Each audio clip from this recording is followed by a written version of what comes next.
are right in the middle of a disagreement. You know exactly what you want to say. You have the logic perfectly lined up in your head. Suddenly, your throat tightens. You feel that familiar burning prickle behind your eyes. And then, the tears start falling. You aren't even sad. You might just be angry, or overwhelmed, or just trying to explain your perspective. But your body betrays you, and you find yourself saying the exact same words you always say. I'm sorry. I'm fine. I don't know why I'm crying. It is incredibly frustrating. And it is incredibly lonely. Your whole life, society has handed you the exact same diagnosis. They told you that you were just too sensitive. They told you to grow a thicker skin, to toughen up, to stop taking things so deeply. You have probably spent years carrying the burden of this label. You have likely spent decades believing that you are fundamentally broken, constantly apologizing for the way you naturally react to the world. But I am sitting here with you today to tell you that they were completely wrong. You are not broken. You are not deeply flawed. You are simply exhausted. We need to talk about your wiring. Your tears are not a collapse of emotional control. They are not a sign of weakness. They are the physical release valve of a nervous system that is running at maximum capacity. Think of the human brain like a camera. Most people recording the world in standard definition, maybe 720p. It is efficient. Their brains are designed to ignore the background noise and conserve energy. But your brain is recording in 8K resolution. You are a super sensor.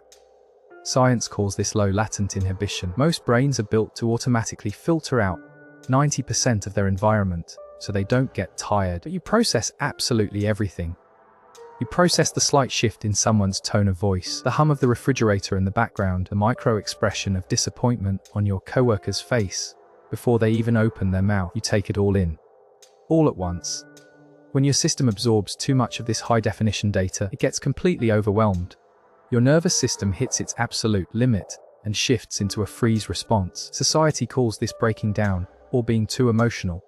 But in reality, it is a brilliant adaptation. Your body is shutting down to conserve energy, and crying is simply the biological reset button it pushes to keep you from overheating. Then, there is the way you relate to other people. For most of the world, empathy is just a concept. But for you, it is a profoundly physical experience. You don't just understand that someone else is hurting or angry, you absorb their emotional landscape right into your own body. Because you lack a protective psychological skin, you are not just in the room. You are the thermostat. You constantly read the temperature of everyone's mood and adjust yourself to keep the room from catching fire. This isn't weakness.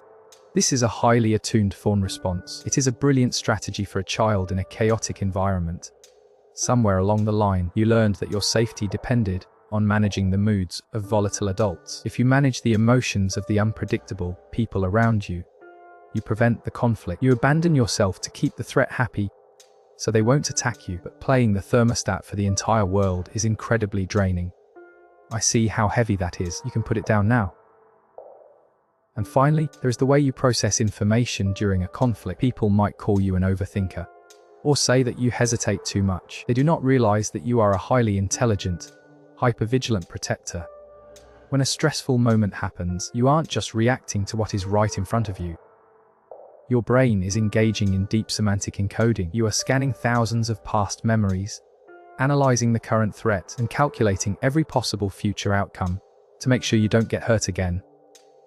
You are running a massive, silent computation. You are a mind that had to predict the unpredictable in childhood to stay safe. Your tears are not a sign of defeat. They are the byproduct of a highly advanced survival mechanism, doing exactly what it was designed to do. You are holding up the sky so that it doesn't crush the people you love, but no one asks how your shoulders are doing. If being sensitive was truly a flaw, evolution would have erased it a long time ago. But it didn't. I want you to think back for a moment. Think back to when you were very small. Maybe you grew up in a house where the emotional weather was entirely unpredictable. Maybe love felt conditional, or the adults around you were volatile. Adults who grew up in chaotic environments have nervous systems stuck in survival mode. Your brain is constantly scanning the environment for threats. You learned very early on that if you could read the subtle changes in the room, a sigh, a heavy footstep, a closed door, you could prepare yourself. You learned that your safety depended on managing the moods of volatile adults. You could become whatever they needed you to be. You've spent so long blending into the colors of what other people need you to be that when you look in the mirror, You don't even know your own original color anymore. It was a brilliant strategy for a child in a chaotic environment. You built an incredibly sophisticated early warning system to keep yourself safe. But here is the deeply painful truth. The armor you built to survive the battlefield of your childhood is now weighing you down in peacetime. You locked the painful memories in the basement, but the ghost still lives in your nervous system, rattling the pipes every time someone gets too close. When a conflict arises today, or when someone raises their voice, you aren't just reacting to the present moment, you are surviving a threat that is no longer in the room. You are running outdated survival software in a safe environment, and it makes complete sense why you are so drained. For years, people have told you that you need to change, but you do not need to fix yourself. Healing is about understanding, not fixing. You cannot force yourself to just let it go or think positive. Your biology is screaming that you are in danger, and you cannot simply relax. Instead, I want you to thank your nervous system for doing its job. It kept you alive, it protected you when no one else would. But you are an adult now, with choices and power you didn't have as a child. The war is over. You don't have to tear down the whole fortress today. Healing is a choice to slowly put down the heavy armor, but maybe, just for today, you can leave the gate unlocked for the right person. It is safe to soften. It is safe to lower the drawbridge. You can allow yourself to simply exist without having to manage the emotions of the entire world. The next time the tears come, do not apologize for them. Let them fall. They are the proof that your system is working. They are the proof that you still have a profoundly beautiful feeling heart in a world that so often forgets how to care. I see how heavy that is. You can put it down now. You are safe here. I make these videos because I know how incredibly lonely it feels to carry this weight silently. If this resonated with you, if you finally felt understood today, consider subscribing and joining us. This space is for people like us. Leave a comment and share your story, because I promise you, someone else out there needs to read it, to know they aren't alone either. Thank you for being here.